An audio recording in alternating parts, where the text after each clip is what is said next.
Hello साथियों, स्वागत है आपका जीके मोस्ट पर। तो 14 मई से बनने वाले सभी इंपॉर्टेंट क्वेश्चंस करंट अफेयर्स में यहाँ पर लेकर आया हूँ आपके लिए। तो चलिए स्टार्ट कर लेते हैं वीडियो को। तो यहाँ पर पहला क्वेश्चन है, एलन मस्क ने ट्विटर की नई सीईओ किसे बनाया है? टेस्ला कंपनी के प्रमुख एलन मस्क ने लिंडा याकारिनो को ट्विटर का नया सीईओ बनाया है। राइटर्स की रिपोर्ट के मुताबिक ट्विटर की नई सीईओ लिंडा याकारिनो ने शनिवार को एक ट्वीट में कहा कि वह एक उज्जवल भविष्य बनाने के मालिक एलन मस्क के दृष्टिकोण से प्रेरित हैं और सोशल मीडिया प्लेटफॉर्म को बदलने में मदद करने के लिए उत्साहित हैं। यह पहली बार था जब याकारिनो ने सार्वजनिक रूप से बातचीत की। तो चलिए हमारा नेक्स्ट क्वेश्चन है, हिंद महासागर सम्मेलन को भारत की ओर से किसने संबोधित किया है? तो इसका सही आंसर है विदेश मंत्री एस जयशंकर ने हिंद महासागर सम्मेलन को भारत की ओर से संबोधित किया। एस जयशंकर बांग्लादेश से स्वीडन पहुंचे थे। बांग्लादेश में उन्होंने शुक्रवार को छठे हिंद महासागर सम्मेलन को संबोधित किया। तो हमारा अगला क्वेश्चन है, साइक्लोन मोचा का संबंध किस राज्य से है? ये काफी चर्चा में है। साइक्लोन मोचा, जो कि एक चक्रवाती तूफान है, का संबंध पश्चिम बंगाल से है और ये बांग्लादेश की तरफ बढ़ रहा है। हमारा अगला क्वेश्चन है, स्वास्थ्य सेवाओं में सुधार के लिए मिशन परिवर्तन की शुरुआत किस राज्य में हुई है? तो इसका सही आंसर है बिहार। बिहार से संबंधित कुछ तथ्य देख लेते हैं।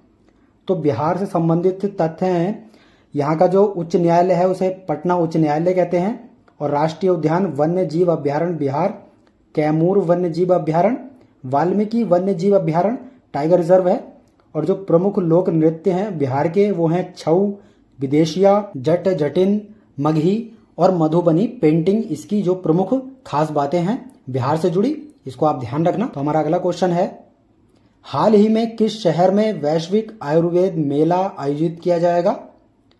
तो इसका आंसर है त्रिवेंद्रपुरम में, जो दिसंबर में आयोजित किया जाएगा। वैश्विक आयुर्वेद मेला ग्लोबल आयुर्वेद फेस्टिवल GAF 2023 का 5वां संस्करण 1 दिसंबर से 5 दिसंबर तक त्रिवेंद्रपुरम केरल में आयोजित किया जाएगा। हमारा अगला क्वेश्चन है, हाल ही में वर्ल्ड बैंक ने किस देश में जूनोटिक रोग निवारण के लिए 82 मिलियन अमेरिकी डॉलर की मंजूरी दी है? तो इसका आंसर है भारत। विश्व भर में लगभग 150 जूनोटिक रोग हैं। मोटे तौर पर समझा जाए तो जूनोटिक रोग वो रोग होते हैं या संक्रामक रोग होते हैं जो कशेरुक जानवरों से मनुष्यों और मनुष्यों से जानवरों में फैलते हैं। इसको ध्यान रखना है आपको। तो हमारा नेक्स्ट क्वेश्चन है, पूमा इंडिया के नए प्रबंध निदेशक कौन बने हैं? तो पूमा कंपनी के नए प्रबंध निदेशक कार्तिक बाल गोपालन बने हैं। इससे पहले अभिषेक गांगुली थे, जिन्होंने हाल ही में इस्तीफा दे दिया है। हाल ही में अपराध और सुरक्षा के लिए होने वाले सम्मेलन G20 का मुख्य बिंदु क्या है? ये सम्मेलन G20 देशों, अतिथि आमंत्रित देशों और अंतर्राष्ट्रीय निकायों को एक साथ लाएगा। यही इसका एक मेन बिंदु है। हाल ही में किसे गोविंद स्वरूप पुरस्कार 2023 मिला है? तो गोविंद स्वरूप पुरस्कार सन 2023 जयंत विष्णु नार्लिकर को मिला है। नार्लिकर ने आइंस्टीन के अपेक्षिता सिद्धांत और मार्क सिद्धांत को मिलाते हुए हॉयल नार्लिकर सिद्धांत का प्रतिपादन किया था। जयंत विष्णु नार्लिकर का जन्म 19 जुलाई 1938 को कोल्हापुर महाराष्ट्र में हुआ था और वे एक कवि भी थे, एक भौतिक शास्त्री, वैज्ञानिक और एक कवि। इन्होंने काफ़ी सारी रचनाएं भी की हैं। इसको आप में ध्यान रख लेना। इसकी रचनाएं भी अगर आप चाहेंगे तो मैं आपके लिए वीडियो बना दूंगा। आप नीचे कमेंट कर सकते हैं कि कौन कौन सी इन्होंने रचनाएं की हैं। ठीक है, तो हम अगले क्वेश्चन की तरफ बढ़ जाते हैं। हमारा अगला क्वेश्चन है, हाल ही में किस राज्य सरकार ने ब्रिटिश काल से पड़ी 2 लाख एकड़ डॉटेड लैंड भूमि को किसानों को सौंप दिया? तो आंध्र प्रदेश के मुख्यमंत्री YS जगन रेड्डी ने शुक्रवार को एक सार्वजनिक बैठक के दौरान अहम निर्णय लिया। उन्होंने ब्रिटिश युग के 2 लाख एकड़ डॉटेड लैंड को 1 लाख किसानों के हवाले कर दिया। क्वेश्चन घुमा फिरा के भी आ सकता है कि कितने किसानों को इस भूमि को दिया गया है, तो आपको ध्यान रखना है 1 लाख किसानों के हवाले कर दिया गया है। ठीक है दोस्तों, तो अगला क्वेश्चन है हमारा, भारतीय रिजर्व बैंक RBI ने ग्रीन वॉशिंग टेक स्प्रिंट में भाग लेने के लिए global financial innovation network GFIN यानी कि GFIN के साथ हाथ मिलाया है। तो ग्रीन वॉशिंग क्या है, क्या होता है ग्रीन वॉशिंग? तो ग्रीन वॉशिंग का जो मतलब है वो है ग्रीन वॉशिंग किसी उत्पाद, सेवा या निवेश अवसर के पर्यावरणीय लाभों के बारे में अतिरंजित, भ्रामक या निराधार दावे करने का अभ्यास, जिसको हम ग्रीन वॉशिंग कहते हैं। तो हमारा अगला क्वेश्चन है, भारत में IIP के लिए आधार वर्ष क्या है और इसमें कौन कौन से क्षेत्र शामिल हैं? तो IIP के लिए आधार वर्ष सन 2011-12 है और इसके जो क्षेत्र हैं वो हैं खनन, विनिर्माण और बिजली।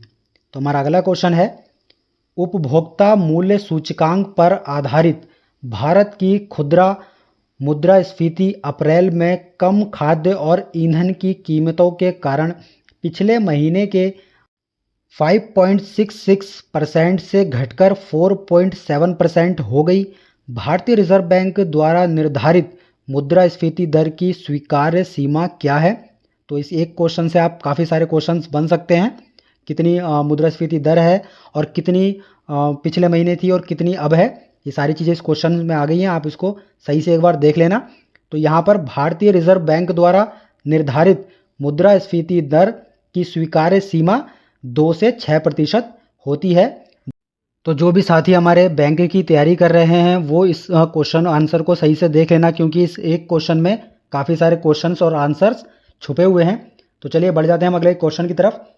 हमारा 14वां क्वेश्चन है, एक्सिम बैंक ने व्यापार वित्त और सावधि ऋण देने के लिए वित्तीय वर्ष सन 2023-24 FY24 में रिकॉर्ड $4 बिलियन तक जुटाने की योजना बनाई है।